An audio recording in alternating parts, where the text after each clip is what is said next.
Allez, on va parler vinification en vin rouge. Donc revoilà ma petite affiche. Donc pour commencer, bon, il faut ramasser des raisins rouges, bien entendu, avec la machine. Ensuite les ramener au chai, puis les mettre dans des cuves. Donc on met les graines entières dans ces cuves-là pour débuter la phase de macération.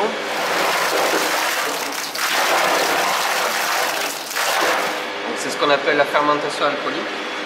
Durant cette phase de macération, en fait, elle est très importante et il faut tout quantifier. Il faut quantifier la température de macération, le brassage, l'oxygène à injecter. Donc j'ai différentes techniques de brassage. Donc voici sont-elles. Donc d'abord, j'utilise une pompe. Tout simplement, je remonte du jus de bas en haut. Donc de bas ici, ça passe par la pompe, ça l'envoie en haut de la cuve.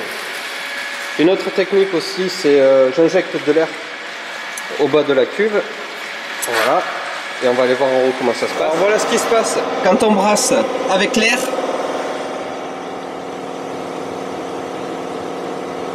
Voilà, le brouillard qu'on voit, c'est le gaz carbonique. Et la mousse, c'est le jus qui remonte.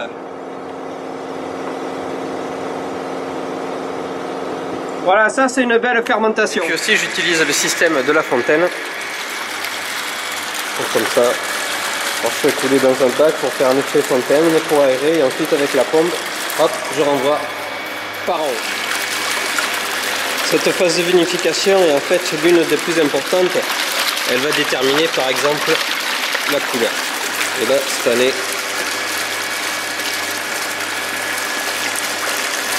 belle couleur. Une fois la fermentation alcoolique terminée, il faut vider ces cubes, donc il va y avoir une partie de jus et une partie de graines.